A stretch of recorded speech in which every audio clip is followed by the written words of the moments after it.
তুমি হাজির হয়ে যাবে, একজন মুসলমানের জানাজায় যখন হাজির হয়ে যাবে, না না না না, ওই জানাজায় তুমি যে দোয়া মাগফিরাতের দোয়া করো, আমার আল্লাহ খুশি হয়ে যায়, আমার আল্লাহ রাজি হয়ে যায়, আমার আল্লাহ সন্তুষ্ট হয়ে যায়, আমার আল্লাহ পাক তোমার উপরে খুশি হয়ে তোমার আমলনামাতে আমার আল্লাহ এক কিরাত সওয়াব দিয়ে দেন।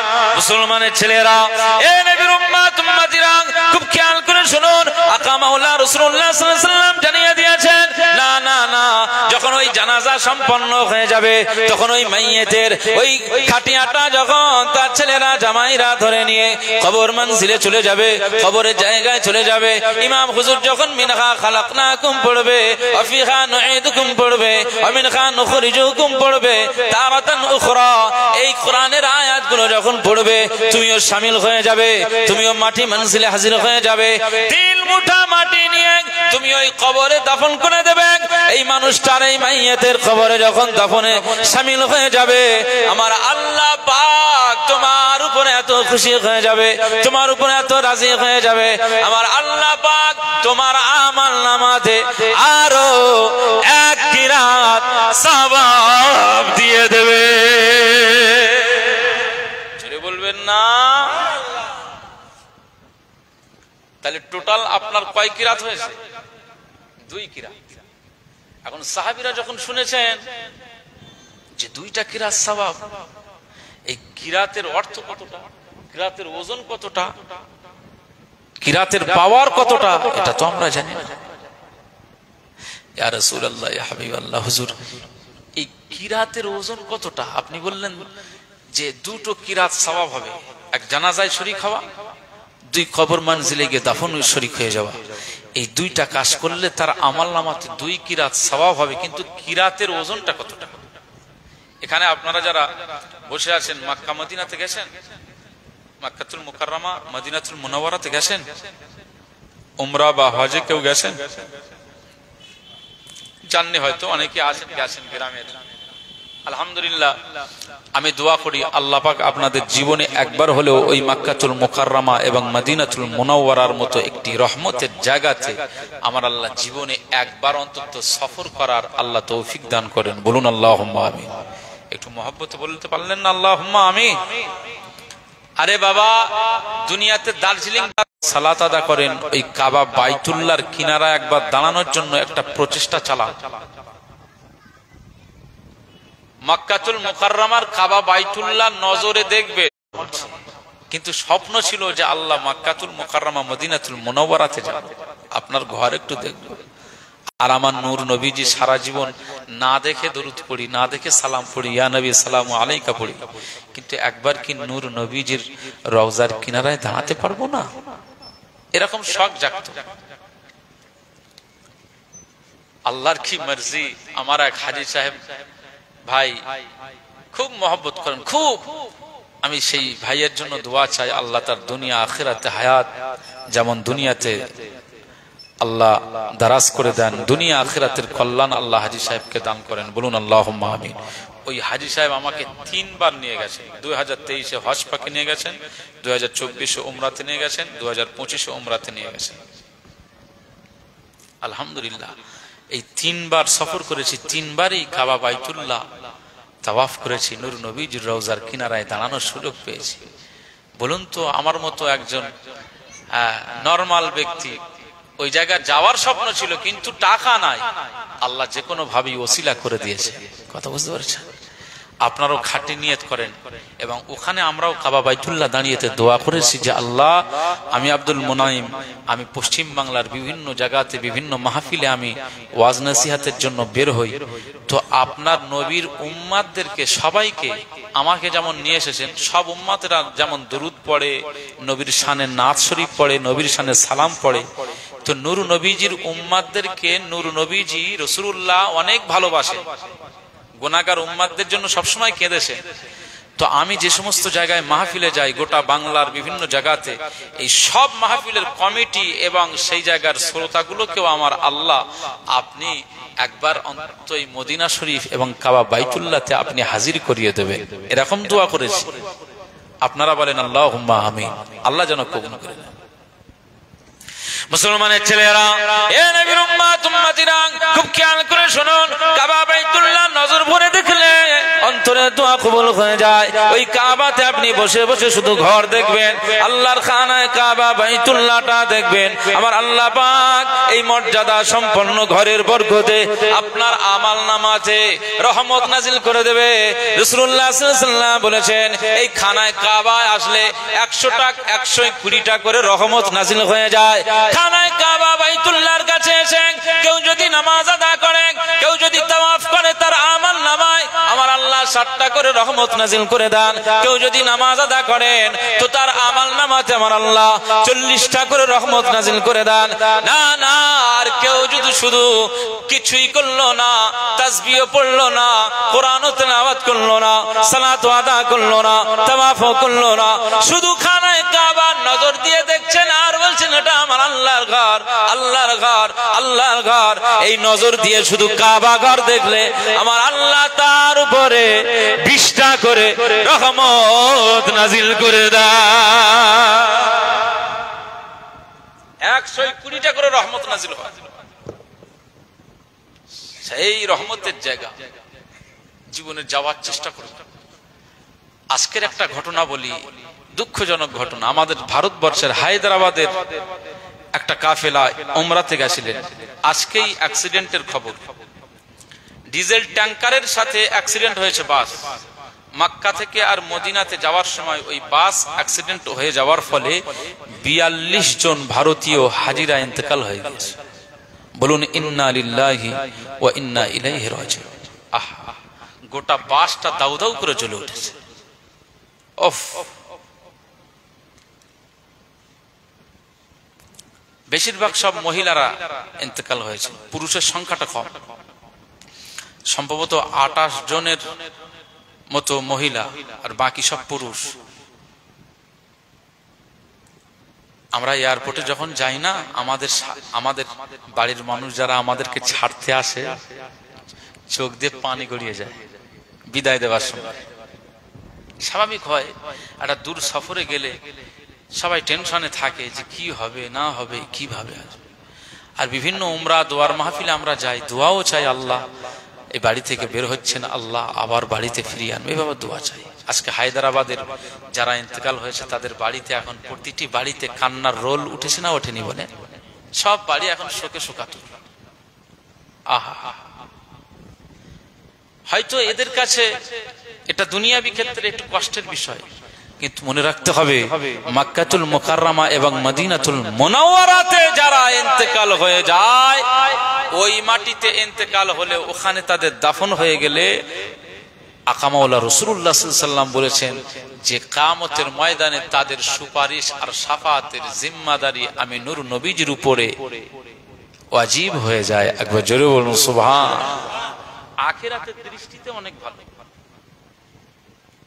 মুসলমানের ছেলেরা, এ নবীর উম্মত উম্মতিরা, খুব খেয়াল করে শুনুন, এই অ্যাক্সিডেন্টে ইন্তেকাল হয়ে যাওয়া, আগুনে পুড়ে মারা যাওয়া, না না না, ঘর চাপা পড়ে মারা যাওয়া, এই সমস্ত মারা যাওয়ার বিষয়গুলোকে হাদিস কি বলে, শরীয়ত কি বলে, শরীয়ত কি আমাদের জন্য ফয়সালা করেছেন। আকা মাওলা রাসূলুল্লাহ সাল্লাল্লাহু আলাইহি ওয়াসাল্লাম বলেছেন, আশ-শুহাদাউ খামসাতুন, শহীদের 5টি প্রকার আছে। হুমুল মাতউন ওয়াল মাবতুন ওয়াল গারিক ওয়া সাহিবুল হাদমি ওয়া শাহীদু ফি সাবিলিল্লাহ। 5টি প্রকার আছে শহীদের বিষয়টা 5টি। আমরা জেনেছি বদরের ময়দানে যারা কাফেরদের মোকাবিলায় শহীদ হয়ে গিয়েছেন, আমরা হয়তো ভাবি শুধু তারাই শহীদ, না না, তারা তো শহীদ, তবে দুনিয়া আখিরাতের মর্যাদা তাদের অনেক বেশি। কিন্তু আরো শহীদের প্রকার রয়েছে। কেউ যদি পানিতে ডুবে মারা যায়, কেউ যদি ঘর চাপা পড়ে মারা যায়, কেউ যদি আগুনে জ্বলে মারা যায়, না না না, এই সমস্ত দুর্ঘটনায় কেউ যদি মারা যায়, আমার আল্লাহ পাক তাদেরকে শহীদের দরজা দিয়ে দিয়েছে।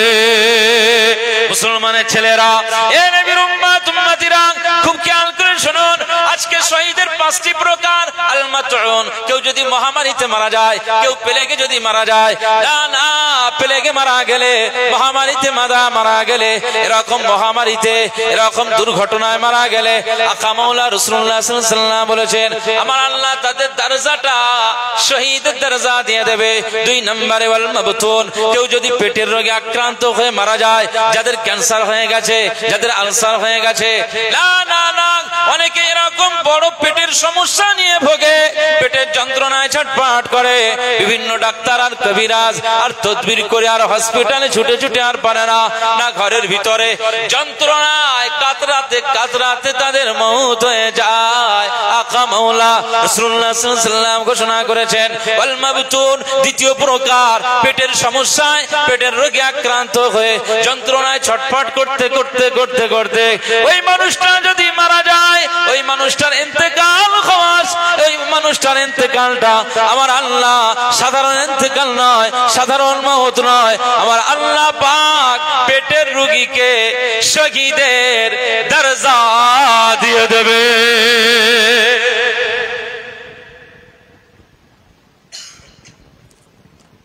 অনেক মানুষ ক্যান্সারে ভোগে না, পেটের রোগে ক্যান্সার হয় না, ক্যান্সারের অ্যান্সার আসে, কেমো দেয়, কেমো দিলে চুল টুল দাড়ি সব উঠে যায়, এত বিষ, এত পাওয়ার, এত তেজ। আজকে আপনি সুস্থ আছেন, এর জন্য সবসময় শুকরিয়া করবে। আপনার শরীর ভালো আছে, এর জন্য শুকরিয়া করবে, আলহামদুলিল্লাহ পড়বেন সবসময়। আহা, যাদের ক্যান্সার হয়ে গেছে, গতকালকেই আমাদের ওখানে একজন মহিলা এই খিচুড়ির রান্না করতেন, ওই বাচ্চাদের ওই রান্না করতেন। তো উনিও উমরায় যাওয়ার জন্য উনিও পাসপোর্ট টাসপোর্ট সব করেছেন, কিন্তু ক্যান্সার ধরা পড়ে যাওয়ায় গতকালকে অল্প বয়সের মহিলা গতকালকে ইন্তেকাল হয়েছে। আল্লাহ তার খবরটাকে জান্নাতের টুকরা নসিব করুন, বলুন আল্লাহুম্মা আমিন। এই পেটের রোগে আক্রান্ত হয়ে ক্যান্সারে কেউ যদি মারা যায়, আমার আল্লাহ তার শহীদের দরজা দিয়ে দেবে। একবার জোরে বলুন সুবহানাল্লাহ।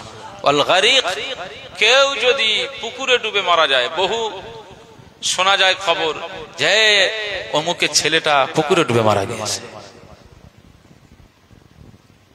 এই পুকুরে ডুবে, সমুদ্রে ডুবে, লঞ্চ ডুবি হয়ে অনেক জেলেরা মাছ ধরা, যারা জেলে তারা সব মারা যায় না, জানে এরকম খবর সংবাদ আসে না? ইমানওয়ালা যারা মারা যায়, আমার আল্লাহ তাদের দরজা শহীদের দরজা দিয়ে দিয়েছেন। একবার জোরে বলুন সুবহানাল্লাহ। সাহিবুল হাদমি, এবং যারা ঘর চাপা পড়ে মারা যায়, যারা অ্যাক্সিডেন্টে মারা যায়, যারা দুর্ঘটনার শিকার হয়ে মারা যায়, আমার আল্লাহ তাদেরও শহীদের দরজা দিয়ে দিয়েছেন। একবার জোরে বলুন সুবহানাল্লাহ। আজকে মক্কাতুল মুকাররমা থেকে মদিনাতুল মুনাওয়ারা বেশ কয়েক কিলোমিটার আগে, সম্ভবত 20 কিলোমিটার দূরত্বে, একেবারে রাসূলুল্লাহ দরবারের কাছাকাছি পৌঁছে গেছে, ডিজেলের ট্যাঙ্কারের সাথে অ্যাক্সিডেন্ট হয়ে যাওয়ায়। আমরা তো গেছি, মানে গাড়ি কত কিলোমিটার গতিবেগে যায়, গাড়িতে না বসে থাকলে বুঝতে পারবেন না। সোজা রাস্তা, আর দুই দিকে শুধু ফাঁকা মরুভূমি আর মরুভূমি, মরুভূমি আর মরুভূমি, কিচ্ছু দেখা যায় না। ওই পথে আমরা শুধু চিন্তা করি, রাসূলুল্লাহ আবু বকর সিদ্দিক রাদিয়াল্লাহু আনহুকে নিয়ে এই পথে কি করে পাড়ি দিয়েছিলেন। তখন তো এত সুন্দর রাস্তা ছিল না, এত রাস্তা ছিল, পিচওয়ালা রাস্তা ছিল। তখন আরব দেশটা শুধু পাহাড়ি দেশ, শুধু পাহাড়, পাহাড় কেটে কেটে রাস্তা। রাসূলুল্লাহ সাল্লাল্লাহু আলাইহি ওয়াসাল্লাম হযরত আবু বকর সিদ্দিক রাদিয়াল্লাহু আনহুকে সঙ্গে নিয়ে হেঁটে হেঁটে হেঁটে হেঁটে, কখনো পাহাড়, কখনো সমভূমি, কখনো পাহাড়, উঁচু ভূমি, এইভাবে হেঁটে হেঁটে কত কষ্ট করে ওই মক্কা থেকে আর মদিনাতে হাজির হয়েছিলেন। আল্লাহু আকবার। এই জন্য তো আবু বকর সিদ্দিক রাদিয়াল্লাহু আনহুর মর্যাদা আমার আল্লাহ দান করেছেন। একবার জোরে বলুন সুবহানাল্লাহ।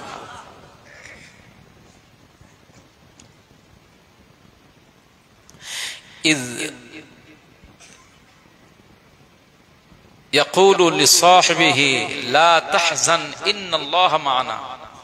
আবু বকর সিদ্দিক রাদিয়াল্লাহু আনহু যে পর্বতে, ওটাকে গারে সওর বলা হয়, প্রথমে মক্কা থেকে বার হওয়ার পরেই রাসূলুল্লাহ সাল্লাল্লাহু আলাইহি ওয়াসাল্লামের পিছনে ওরা ছুটবে, ছুট দিয়েছে। এখন আবু বকর সিদ্দিক রাদিয়াল্লাহু আনহুকে নিয়ে ওই গাড়ির সাওয়ারে উঠে পড়েছে। অনেক উঁচু পাহাড়, 3 ঘন্টা ওই পাহাড়ে উঠতে লাগে। কয় ঘন্টা? 3 ঘন্টা। আবু বকর সিদ্দিক রাদিয়াল্লাহু আনহুকে নিয়ে ওই গাড়ির সাওয়ারে উঠেছেন। গাড়ির সাওয়ারে উঠে যে গুহাতে ছিলেন ওই গুহার ভিতরটাতে আবু বকর সিদ্দিক রাদিয়াল্লাহু আনহু তিনি ভিতরে ঢুকেছেন। রাসূলুল্লাহ সাল্লাল্লাহু আলাইহি ওয়াসাল্লামকে বললেন, হুজুর আপনি বাইরে দাঁড়ান, ভিতরে পোকামাকড় যদি থাকে সমস্যা, আমি একটু পরিষ্কার করে আসি। ইয হুমা ফিল গার ইয ইয়াকুলু লিসাহিবিহি লা তাহজান ইন্নাল্লাহা মা'ানা। মুসলমানের ছেলেরা, এ নবীর উম্মত উম্মতিরা, খুব খেয়াল করে শুনুন। আকা মাওলা রাসূলুল্লাহ সাল্লাল্লাহু আলাইহি ওয়াসাল্লাম বাইরে দাঁড়িয়ে আছেন। সিদ্দিক আকবর আবু বকর সিদ্দিক রাদিয়াল্লাহু আনহু ভিতরে গুহাটাকে পরিষ্কার করতে লাগলেন, ক্লিন করতে লাগলেন, সাফ করতে লাগলেন। সিদ্দিক আকবর আবু বকর সিদ্দিক রাদিয়াল্লাহু আনহু ওই ভিতরটাকে সাফ করার পরে এবারে নূর নবীজি সাল্লাল্লাহু আলাইহি ওয়াসাল্লামকে লক্ষ্য করে বললেন, ইয়া রাসূলুল্লাহ, ইয়া হাবিবাল্লাহ, হুজুর এই গারে সাওয়ার এর ভিতরটা আজ আমি নিরাপদ বলে মনে করছি, চলুন এবারে সাওয়ারের ভিতরে চলেন, এই গুহার ভিতরে চলেন। আকা মাওলা রাসূলুল্লাহ সাল্লাল্লাহু আলাইহি ওয়াসাল্লাম সিদ্দিক আকবর আবু বকর সিদ্দিক রাদিয়াল্লাহু আনহু তার সঙ্গে গারে সাওয়ারের ভিতরে চলে গেলেন। গারে সাওয়ারের ভিতরে চলে গেলেন। এতটা পথ পাড়ি দিয়ে আবার 3-4 ঘন্টার ওই পথ, 3-4 ঘন্টা উঁচু ভূমিতে আবার আরোহণ করতে সিদ্দিক রাদিয়াল্লাহু তাআলা আনহু, আমার শরীরে একটু ক্লান্ত ভাব বলে মনে হচ্ছে, আমি একটু আরাম করতে চাই। আবু বকর সিদ্দিক রাদিয়াল্লাহু তাআলা আনহু সেই সময় বলেছিলেন, ইয়া রাসূলুল্লাহ, ইয়া হাবিবাল্লাহ, হুজুর আপনি আপনার ক্লান্ত ভাবটাকে আপনি অবশ্যই আরাম করার মধ্যে দিয়ে ক্লান্ত ভাবটাকে আপনি হটিয়ে দিন, আপনি একটু আরাম করুন, একটু ঘুমিয়ে নিন। সিদ্দিক আকবর আবু বকর সিদ্দিক রাদিয়াল্লাহু আনহু নিজের উরু হযরত আবু বকর সিদ্দিক রাদিয়াল্লাহু আনহুর উরু মুবারকের উপরে যখন মুস্তাফা কামলিওয়ালার মাথা মুবারক রাখা আছে, এই সময় সিদ্দিক আকবর আবু বকর সিদ্দিক রাদিয়াল্লাহু আনহু দেখতে পেলেন এই গুহার ভিতরে অনেকটা চালা রয়েছে, অনেকটা গর্ত রয়েছে। না না না, পাহাড়ি সাপ আছে না নাই, পাহাড়ি সাপ আছে না নাই, পাহাড়ি পোকামাকড় আছে না নাই, পাহাড়ি বিছা আর পাহাড়ি কাকড়া আছে না নাই। এ নবীর উম্মত উম্মতিরা, খুব খেয়াল করে শুনুন। পানিতে যেমন পানি ডলা সাপ রয়েছে, ডাঙাতে যেমন হেলে আর দাঁড়া সাপ রয়েছে, কালার সাপ গুলো রয়েছে, আর পানির ভিতরে সাপ আছে, ঠিক পাহাড়ের ভিতরে অনেক চালা থাকে, তাতেও সাপ দেখা যায়। না না, সিদ্দিক আকবর না না, ওই সমস্ত পোকামাকড় যদি এসে আমার নূর নবীজির নুরানি বদনে সে যদি দংশন করে দেয়, আমার নূর নবীজি কষ্ট পাবে। আকা মাওলা কষ্ট পাওয়া মানে আমার আল্লাহ কষ্ট পাবে। আমার আল্লাহ যদি নারাজি হয়ে যায়, আবু বকর ধ্বংস হয়ে যাবে, আবু বকর বরবাদ হয়ে যাবে, আবু বকর ধুলিসাৎ হয়ে যাবে। এ নবীর উম্মত উম্মতিরা, খুব খেয়াল করে শুনুন। সিদ্দিক আকবর আবু বকর সিদ্দিক রাদিয়াল্লাহু আনহু চিন্তা করলেন, না নিজের পাগড়ে নিজের চাদর গুলোকে গাল দিয়ে কেটে কেটে টুকরো করলেন, টুকরো টুকরো করলেন। এই কাপড় গুলো টুকরো টুকরো করে গর্তগুলো বোঝাতে লাগলেন, গর্তগুলো বন্ধ করতে লাগলেন, চারাগুলো বন্ধ করতে লাগলেন, চারাগুলো বোঝাতে লাগলেন। এ নবীর উম্মত উম্মতিরা, খুব খেয়াল করে শুনুন। হযরত আবু বকর সিদ্দিক রাদিয়াল্লাহু তাআলা আনহু যখন এই গর্তগুলো বোঝাতে লাগেন, গর্তগুলো বোঝাতে লাগেন, তখন তার সব গর্ত বোঝানো হওয়ার পরেও একটা গর্ত বাকি রয়েছে, একটা চালা বাকি রয়েছে। এই গর্তটা এই চালাটার বন্ধ করার কোনো কাপড় নাই, আর কোনো কাপড়ের টুকরা নাই। না না, সিদ্দিক আকবর আবু বকর সিদ্দিক রাদিয়াল্লাহু আনহু এই সময় তিনি চিন্তা করলেন, এই গর্তটাও বোঝাতে হবে, এই চালাটাকে বন্ধ করতে হবে। এ নবীর উম্মত উম্মতিরা, খুব খেয়াল করে শুনুন। হযরত আবু বকর সিদ্দিক রাদিয়াল্লাহু তাআলা আনহু তিনি নূর নবীজিকে যাতে না কষ্ট পায় সেদিকেও যেমন নজর দিয়ে রেখেছেন, ঠিক তেমনি ভাবে চালার দিকেও নজর। তিনি কি করলেন, তার পায়ের গোড়ালিটা দিয়ে ওই চালাটাকে বন্ধ করে দিলেন, পায়ের গোড়ালিটা দিয়ে ওই চালাটা, ওই গর্তটা বন্ধ করে দিলেন। হযরত আবু বকর সিদ্দিক রাদিয়াল্লাহু তাআলা আনহু যখন ওই গর্তটা বন্ধ করে দিলেন, গর্তটা বন্ধ করে দিলেন, এমন সময় আল্লাহর হুকুম হয়ে গেল চালার ভিতর থেকে একটা পোকা যেন এসে আবু বকর সিদ্দিক হুজুরের পায়ে দংশন করতে থাকে, দংশন করতে থাকে, দংশন করতে থাকে। হযরত আবু বকর সিদ্দিক রাদিয়াল্লাহু তাআলা আনহু বলেন, আমার পায়ে দংশন করে, আমার যেটা সংকল্প ছিল, আমার মনে মনে যেটা গাওয়া দিয়ে দিয়েছিল, ঠিক সেটাই ঘটে গিয়েছে। এই বিষাক্ত একটা পোকা, বিষাক্ত একটা সাপ এসে আমার পায়ে দংশন দিতে লাগে। না, আমি আবু বকর, আমার যতই যন্ত্রণা হোক আমি পা সরাবো না। কিতাব বলছে এই বিষাক্ত সাপ, এই বিষধর সাপের ছোবল, সাপের দংশন আবু বকর সিদ্দিক হুজুর কিভাবে এসেছিলেন? না না না, একটা সাপ পিঁপড়া আপনার শরীরে যদি দংশন করে দেয়, ওই জায়গাটা ব্যথা হয়ে যাবে, ফুলে যাবে। আর বিষাক্ত সাপের কামড় যদি পড়ে যায়, বহু মানুষ এই বিষধর সাপের ছোবলে, সেই সাপের দংশনে পড়ে বহু মানুষ তারা মারা গিয়েছে। ওইদিকে দেখেন আবু বকর সিদ্দিক হুজুরের পায়ে দংশন করে। না, আবু বকর সিদ্দিক পা নাড়ায় না, আমি পা নাড়াবো না। আমার পা নাড়ালে আজ এই সাপটা যদি ভিতরে চলে আসে, আমার নূর নবীজির শরীর মুবারকে দংশন করবে। আমার নূর নবীজি কষ্ট পেলে আমার আল্লাহ কষ্ট পেয়ে যাবে। আমি আবু বকর সিদ্দিক আমি সহ্য করতে পারবো না, আমার আল্লাহ আমাকে ধ্বংস করে দেবে, বরবাদ করে দেবে, ধূলিসাৎ করে দেবে। আমি আবু বকর সিদ্দিক কোনো মতেই আমার নূর নবীজিকে কষ্ট দিতে পারি না, কষ্ট দিতে পারি না। এ নবীর উম্মত উম্মতিরা, খুব খেয়াল করে শুনুন। সিদ্দিক আকবর আবু বকর সিদ্দিক রাদিয়াল্লাহু আনহু পায়ের কোড়ালিটা আরো শক্ত করে ধরেন, ওদিকে দংশন লাগায়। এই দংশনের বিষটা আস্তে আস্তে শরীরে ভেসে যায়, মাথায় উঠে যায়। না না, গোটা শরীরটা নীল বর্ণ হয়ে গেছে আবু বকর সিদ্দিক রাদিয়াল্লাহু আনহু। আর এই বিষের প্রভাবে শরীরে এত জ্বালা যন্ত্রণা হয়, এত কষ্ট হয়, আর সহ্য করতে পারে না, আর সহ্য করতে পারে না। হযরত আবু বকর সিদ্দিক রাদিয়াল্লাহু তাআলা আনহুর শরীরের এত কষ্ট হওয়ার পরেও পা নাড়ায় না, পা নাড়ায় না।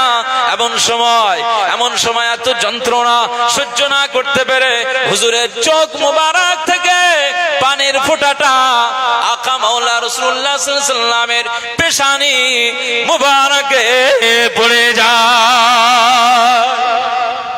জোরে বলেন না সুবহানাল্লাহ। রাসূলুল্লাহ সাল্লাল্লাহু আলাইহি ওয়াসাল্লামের পেশানি মুবারকে, কপাল মুবারকে যখন ওই আবু বকর সিদ্দিক হুজুরের চোখের পানির ফোঁটাটা যখন পড়ে গেছে, হুজুর তাকিয়ে ফেললেন। আল্লাহু আকবার, আবু বকর তোমার চেহারা চেঞ্জ হয়ে গেল কেন? চোখ দিয়ে পানি, কি ব্যাপার? বাড়ির চিন্তা করছো? বাড়ি থেকে বেরিয়ে এসেছো তাই? এই হিজরতটাতে হিজরত অনেক কষ্টের ব্যাপার ছিল না সহজ ব্যাপার ছিল? বলেন। মক্কা থেকে বাপের ভিটা, মায়ের ভিটা ছেড়ে চলে যাওয়া, জীবনের মতো চলে যাওয়া। রাসূলুল্লাহ সাল্লাল্লাহু আলাইহি ওয়াসাল্লাম মক্কা থেকে যখন বিদায় নেন, বারবার মক্কার দিকে বারবার ফিরে তাকাচ্ছিলেন। এখানে আমার আব্দুল মুত্তালিব দাদুজান, এখানে আমার আব্দুল্লাহ, আমার আব্বাজান আব্দুল্লাহ, আমার আম্মাজান আমিনা রাদিয়াল্লাহু তাআলা আনহা। সেই বাড়ি ছেড়ে চলে যাওয়া, বারবার পিছনের দিকে তাকাচ্ছিলেন। এটা সহজ না, অনেক কষ্টের ব্যাপার। আর মনে রাখতে হবে রাসূলুল্লাহ সাল্লাল্লাহু আলাইহি ওয়াসাল্লামের সঙ্গী ছিলেন হযরত আবু বকর সিদ্দিক রাদিয়াল্লাহু আনহু। তিনিও রাসূলুল্লাহর মহব্বতে নিজের মেয়ে, নিজের সন্তান, নিজের সন্ততি, নিজের বিবি, নিজের আব্বা সব ছেড়ে দিয়ে, গোটা প্রপার্টিটাকে ছেড়ে দিয়ে আবু বকর সিদ্দিক জানেই না কোথায় যাচ্ছি। তিনি শুধু জানেন যে আমি আমার আল্লাহর হাবিবুল্লাহর সাথে যাচ্ছি। একবার জোরে বলুন সুবহানাল্লাহ। আমার আর কিছু দরকার নেই। তো বাড়ি ঘর তো ছেড়ে এসেছে। রাসূলুল্লাহ সাল্লাল্লাহু আলাইহি ওয়াসাল্লাম বলছেন, এ আবু বকর সিদ্দিক রাদিয়াল্লাহু আনহু, তোমার কি বাড়ির কষ্ট যে কাবা বাইতুল্লাহতে আপনি সবসময় নামাজ আদায় করতেন? আবার এতটা পথ পাড়ি দিয়ে এই এত উঁচু পাহাড়, এই পর্বতে আরোহণ করা আপনার কষ্ট হয়ে গেছে। এই জন্য আপনার আরামের সুযোগটা আমি দিয়েছিলাম, আমার উরুখানাতে আপনার মাথা মুবারক রেখেছিলাম। ইয়া রাসূলুল্লাহ, ইয়া হাবিবাল্লাহ, আমি যখন আপনার উরু মুবারকটা আপনার মাথা মুবারক আমার উরু খানাতে আসে, আমি দেখতে পাই যে এই গুহার ভিতরে সব ছোট্ট ছোট্ট আরাম করছেন, আর আমিও যদি এখানে ঘুমিয়ে যাই, কোনো বিষধর সাপ বা কোনো কাঁকড়া বিছা টিছা যদি এসে যদি আপনাকে দংশন করে দেয়, তাহলে আমার সব আমাল বরবাদ হয়ে যাবে। আমার নূর নবীজিকে আমি কষ্ট দিতে চাই।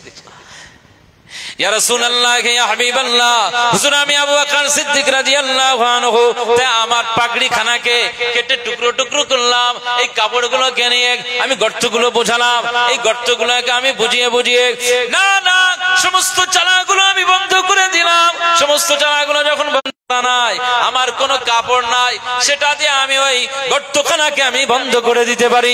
ইয়া রাসূলুল্লাহ, ইয়া হাবিবাল্লাহ, আজ আমি আবু বকর সিদ্দিক রাদিয়াল্লাহু তাআলা আনহু তাই আমি আমার পায়ের গোড়ালি দিয়ে ওই গর্তখানাকে বন্ধ করে দিলাম। ইয়া রাসূলুল্লাহ, ইয়া হাবিবাল্লাহ, হুজুর আমি যখন আমার পায়ের গোড়ালি দিয়ে ওই গর্তটা বন্ধ করে রাখলাম, কিছুক্ষণ পরেই, কিছু সময় পরেই না না না আপনি ঘুমিয়ে গিয়েছেন, এরপরে ওই ভিতরের সাপ এসে যেন না আপনাকে দংশন করে দেয়, আপনাকে না কষ্ট দেয়। যত কষ্ট আমার হয়ে যাক, আমি আবু বকর সিদ্দিক, আমার যদি মরণ হয়ে যায়, আমার মুস্তাফা কামলিওয়ালাকে আমি কষ্ট দিতে পারি না। আমি মরে যাই, আমার মরণ হোক, এতে আমার সমস্যা নাই, কিন্তু দিন ও দুনিয়ার বাদশা হাবিবুল্লাহ যেন ক্ষতিগ্রস্ত না হয়, সেজন্য আমি পায়ের গোড়ালি দিয়ে গর্তখানাকে আমি আটকে রেখেছিলাম। আর ওই বিষাক্ত সাপ এসে কামড় দিচ্ছে। ইয়া রাসূলুল্লাহ, হাবিবাল্লাহ, এই বিষ আমি সহ্য করতে পারি নাই, আমার গোটা শরীরটা আজ নীল বর্ণ হয়ে গিয়েছে। ইয়া রাসূলুল্লাহ, হাবিবাল্লাহ, যখন এই কথাটা রাসূলুল্লাহর সাথে বলছেন, আমার নূর নবী তখন কেঁদে জারিজার হয়ে যায়। একবার জোরে বলুন সুবহানাল্লাহ। আমার জন্য এত কষ্ট করে, আমার জন্য এত কষ্ট করে। মুসলমানের ছেলেরা, এ নবীর উম্মত উম্মতিরা, খুব খেয়াল করে শুনুন। সিদ্দিক আকবর আবু বকর সিদ্দিক রাদিয়াল্লাহু আনহু কে বললেন, এ আবু বকর, তোমার কদমটা তোমার পাখানার দিকে দাও। হযরত আবু বকর সিদ্দিক পাটা সামনের দিকে এগিয়ে দিলেন। আকা মাওলা রাসূলুল্লাহ সাল্লাল্লাহু আলাইহি ওয়াসাল্লাম তখন তিনি কি করলেন, লালা মুবারক, তার গাল মুবারকের লালা মুবারক সিদ্দিক আকবর আবু বকর সিদ্দিক রাদিয়াল্লাহু আনহুর যে দংশনের জায়গা যন্ত্রণা আমার আল্লাহ দূর করে দিয়েছে। জোরে বলতে পারলেন না? আগের যেমন চেহারা ছিল ঠিক তেমন চেহারা আবার ফিরে এসেছে। একবার জোরে বলুন সুবহানাল্লাহ। রাসূলুল্লাহ সাল্লাল্লাহু আলাইহি ওয়াসাল্লামের লালা মুবারকের মুজিজা আছে না নেই? আমাদের থুতু দিয়ে এরকম একটা কেউটি কামড়ে দিয়েছে, লাগাও দেখি। আকা মাওলা রাসূলুল্লাহ সাল্লাল্লাহু আলাইহি ওয়াসাল্লাম তার লালা মুবারক খানা লাগিয়ে দিলেন, সঙ্গে সঙ্গে আমার আল্লাহ কি মুজিজা, লালা খানার মুজিজাতে আবু বকর সিদ্দিকের বিশাল এক যন্ত্রণা মুহূর্তেই আমার আল্লাহ বন্ধ করে দিয়েছে। একবার জোরে বলুন সুবহানাল্লাহ। ওই গারে হেরাতে রাসূলুল্লাহ সাল্লাল্লাহু আলাইহি ওয়াসাল্লামকে নিয়ে রয়েছেন আমার আল্লাহ পাক কিভাবে প্রোটেক্ট দিচ্ছেন, কিভাবে। আবু বকর সিদ্দিক রয়েছে, যেহেতু ছোটবেলা থেকে দুজন একসঙ্গে চলাফেরা করতেন, দুজনের বন্ধুত্ব ছিল রাসূলুল্লাহ সাল্লাল্লাহু আলাইহি ওয়াসাল্লামের সাথে আবু বকর সিদ্দিক হুজুরের, একসঙ্গে চলাফেরা করতেন। ওরা তখন কি করেছেন, ওরা তখন এই পা চলার পা মাটিতে, তখন আরবীয়রা বা আগেকার মানুষেরা মানুষের চলার এই পা পদাঙ্ক অনুসরণ করতেন, পায়ের ছাপ থেকে তারা ঘোরাফেরা করছে, এমনকি গুহার দিকেও এগিয়ে যাবে, গুহার ভিতরেও ঢুকবে। ইয হুমা ফিল গারি ইয ইয়াকুলু লিসাহিবিহি লা তাহজান ইন্নাল্লাহা মা'ানা। আবু বকর সিদ্দিক হুজুর বলছেন, ইয়া রাসূলুল্লাহ, ইয়া হাবিবাল্লাহ, ওই তো পা দেখা যাচ্ছে হুজুর, ওই যে মক্কার কুফফার কুরাইশদের পা দেখা যাচ্ছে, ওরা এই ঢুকে পড়লো বলে। চাল মুহূর্তের মধ্যেই ওই গুহার মুখে আটকে গেছে, আর তার উপরে কবুতর পাখি বাসা বেঁধে ডিম পেড়ে রয়েছে। একবার জোরে বলুন সুবহানাল্লাহ। আবু বকর সিদ্দিক হুজুর বলছেন, ইয়া রাসূলুল্লাহ, ইয়া হাবিবাল্লাহ, হুজুর ওই পা দেখা যাচ্ছে, কি হবে, এইবারে ঢুকে পড়বে, আমরা ধরা পড়ে যাব। রাসূলুল্লাহ সাল্লাল্লাহু আলাইহি ওয়াসাল্লাম বললেন, লা তাহজান ইন্নাল্লাহা মা'ানা। এই আবু বকর সিদ্দিক, কি বলছো? আজকে আল্লাহর দ্বীনের জন্য আমরা পথ পাড়ি দিয়েছি, তুমিও আমার সঙ্গী হয়েছো। মনে রাখো, এখানে শুধু তুমি মনে করো না যে তোমার নবী মুহাম্মদ সাল্লাল্লাহু আলাইহি ওয়াসাল্লাম, রাসূলুল্লাহ সাল্লাল্লাহু আলাইহি ওয়াসাল্লাম রয়েছেন আর তুমি আবু বকর রয়েছো, তা নয়। লা তাহজান ইন্নাল্লাহা মা'ানা। এই আবু বকর সিদ্দিক রাদিয়াল্লাহু আনহু আমাদের দুইজনের সাথে আরো একজন আছেন, তিনি হচ্ছেন আমার আল্লাহ তাআলা। একবার জোরে বলুন সুবহানাল্লাহ। ওদের পা দেখা যাচ্ছে, ওরা এখান থেকে ঘুরে বেরিয়ে যাবে। আল্লাহ ফয়সালা করে দিলেন, গুহার মুখে মাকড়সার জাল তৈরি করে দিয়েছে। মাকড়সাও কথা শুনে, মাকড়সাও রাসূলুল্লাহর মহব্বতে ওখানে জাল সুন্দর করে বেঁধে দিয়েছে। এত শক্ত এবং এত কঠিন, কেটে বেরিয়ে যাবে। ওনারা দুজন যদি এই গুহার ভিতরে ঢুকে পড়ে তো মাকড়সার জাল ফাল সব কেটে বেরিয়ে দেবে। এর উপরে ডিম রয়েছে। তোদের এইসব ব্রেনে এই চিন্তা এর মধ্যে থাকে, চল এখানে অন্য জায়গায় রয়েছে, চল অন্য জায়গায় দেখি।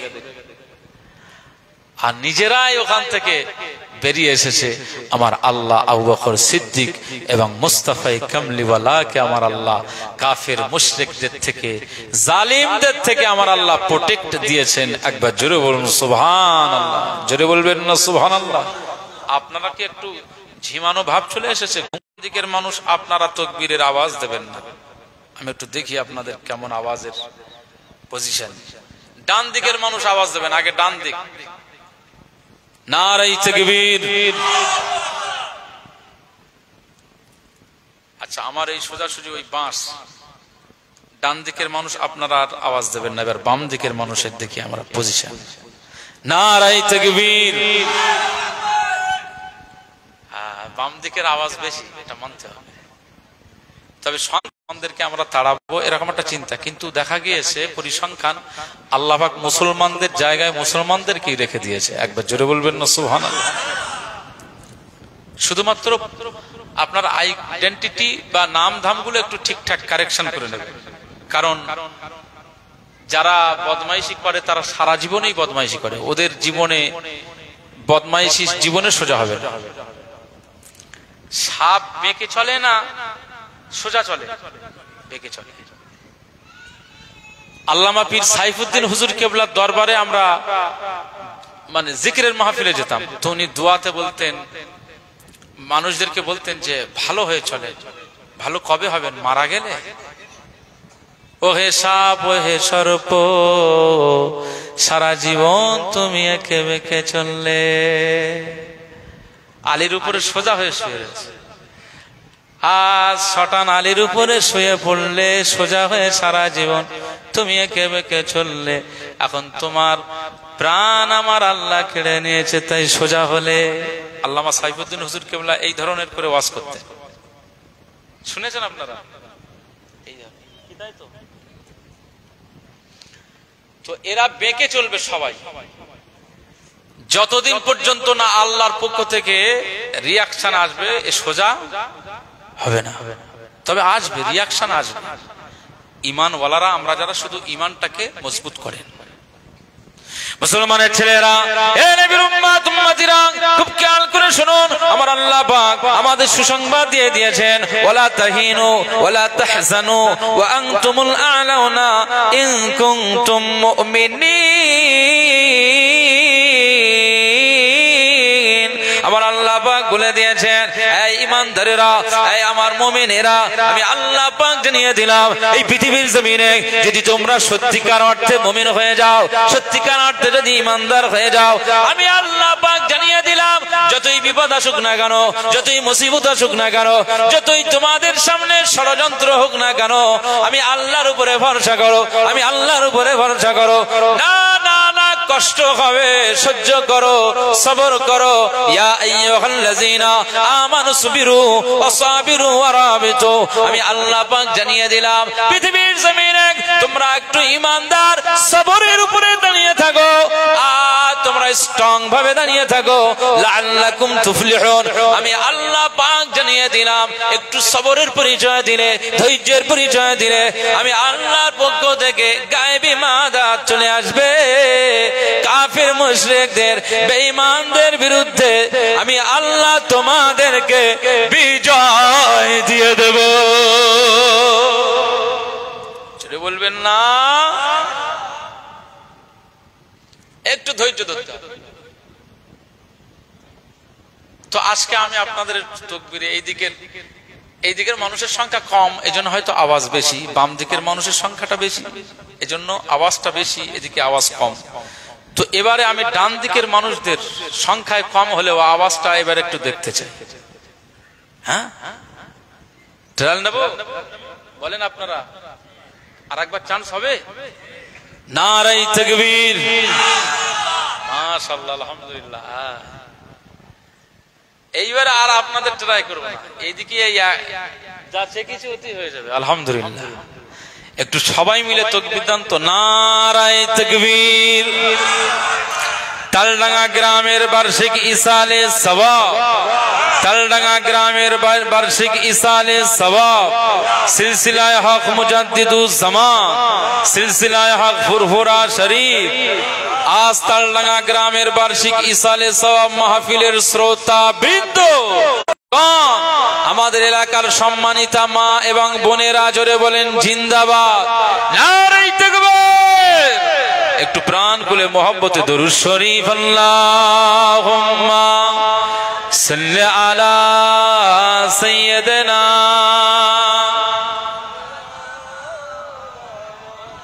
ওয়া আলা আলি সাইয়্যিদিনা।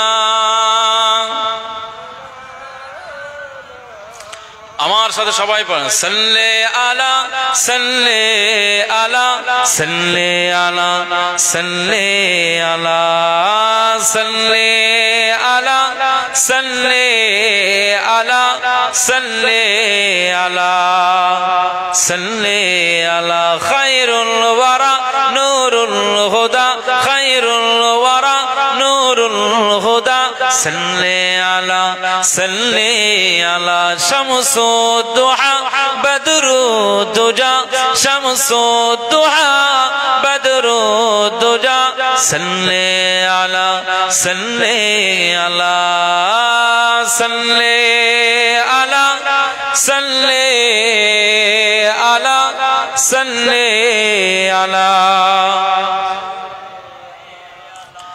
ইয়া মুস্তাফা সদরুল উলা, ইয়া মুস্তাফা সদরুল উলা, সাল্লে আলা, সাল্লে আলা।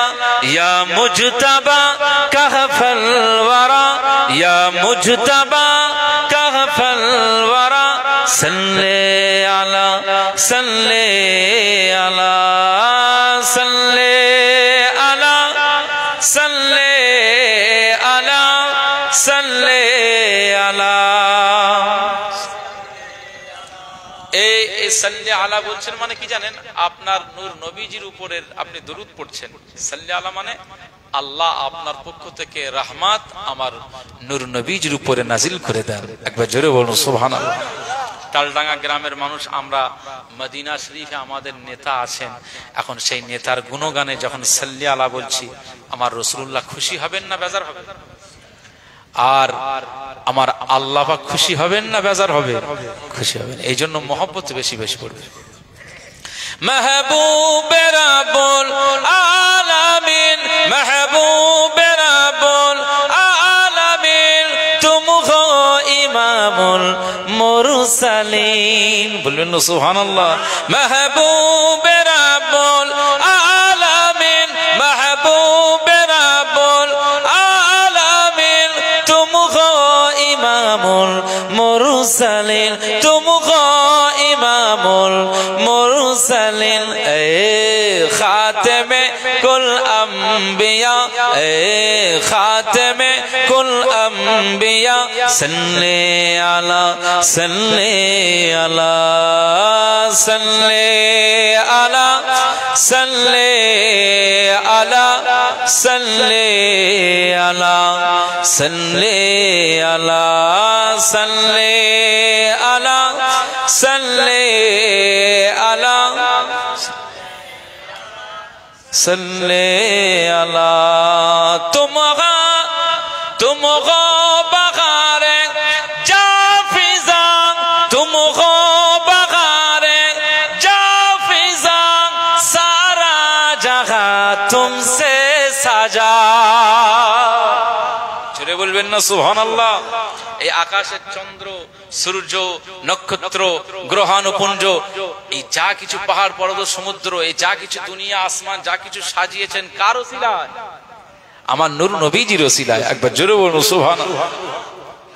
তুমগো বাগারে যা ফিজা তুমগো বাগারে যা ফিজা সারা জাগা তুমসে সাজা সারা জাগা तुमसे सजा ए जीनते अर्ज़ो समा ए जीनते अर्ज़ो समा सल्ले अला सल्ले अला सल्ले अला सल्ले अला सल्ले अला सल्ले अला सल्ले अला सल्ले अला सल्ले अला। अव्वल ख़ुतूम आखिर ख़ुतूम अव्वल ख़ुतूम आखिर ख़ुतूम ज़ाहिर ख़ुतूम बातिल ख़ुतूम। चले बोले न सुब्हानल्लाह। अव्वल ख़ुतूम आखिर ख़ुतूम अव्वल ख़ुतूम आखिर ख़ुतूम ज़ाहिर ख़ुतूम बातिल ख़ुतूम ज़ाहिर ख़ुतूम बातिल ख़ुतूम।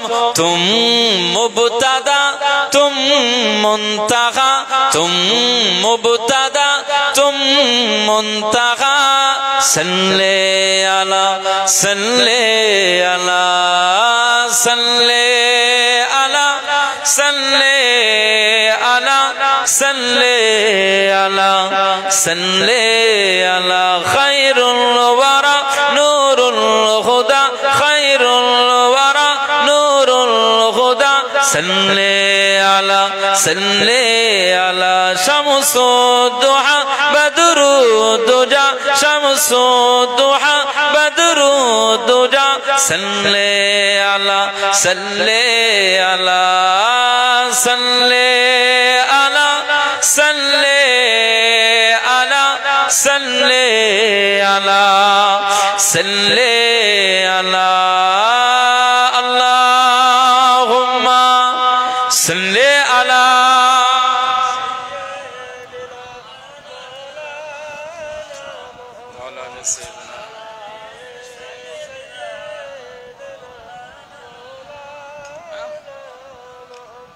আমার দিনদার ইমানদার ভাইরা নেককার আল্লাহওয়ালা বাবাজিরা আমার মুরব্বী চাচাজিরা সম্মানিতা মা এবং বোনেরা আল্লাহকে ভয় করুন আল্লাহকে মহব্বত করুন। দুনিয়া একদিন ছেড়ে বেরিয়ে যেতে হবে। শুরুতেই বলছিলাম আজকে তালডাঙ্গা গ্রামের এই মাহফিলের মর্তবা আল্লাহ কত দিয়েছে মর্যাদা কত দিয়েছে। আজকে কবরের মানুষগুলো তারা মনে করছে যদি আমরা হায়াতে থাকতাম তো মাহফিলে আবার যেতাম, আল্লাহ যদি সুযোগ দিত ওই মাহফিলে আবার বসে যেতাম।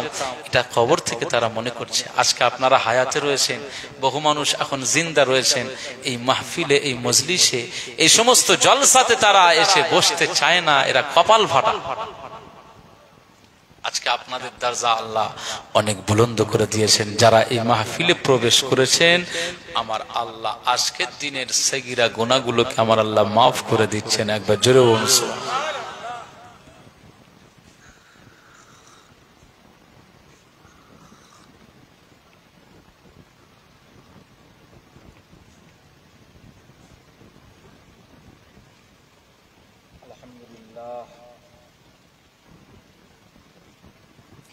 আমার দিনদার ইমানদার ভাইরা নেককার আল্লাহওয়ালা বাবাজিরা আমার মুরব্বী চাচাজিরা, তাহলে আলোচনার দিকে এগিয়ে আসি। আজকে মক্কাতুল মুকাররমাতে যারা ওই যে ইন্তেকাল হয়ে গেছে তারা শহীদের মর্যাদা পেয়ে গিয়েছে। তো আমি শুরুতেই বলছিলাম যে মক্কা মদিনা শরীফে ওনারা যাচ্ছিলেন, মদিনা শরীফে ওই মদিনাতে একটি জায়গা আছে যে জায়গাটার নাম হচ্ছে ওহুদ।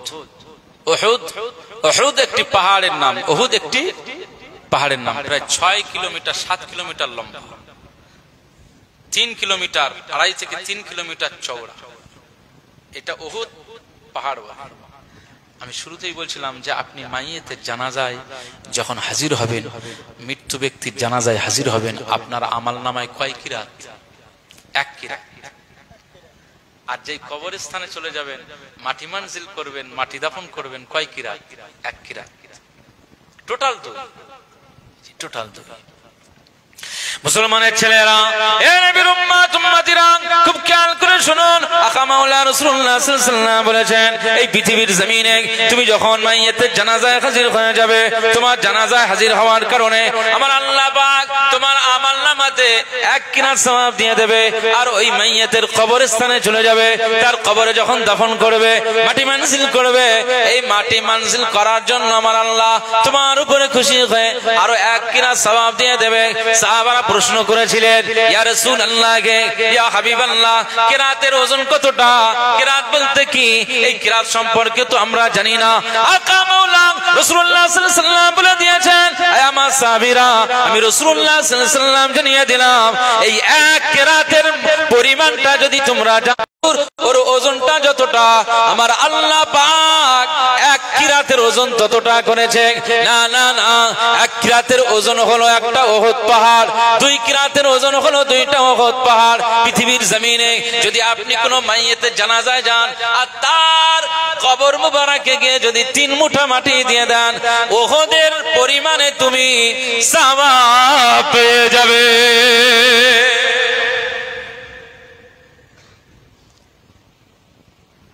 ওহুদের পাহাড় আমরা নিজে চোখে দেখেছি তো।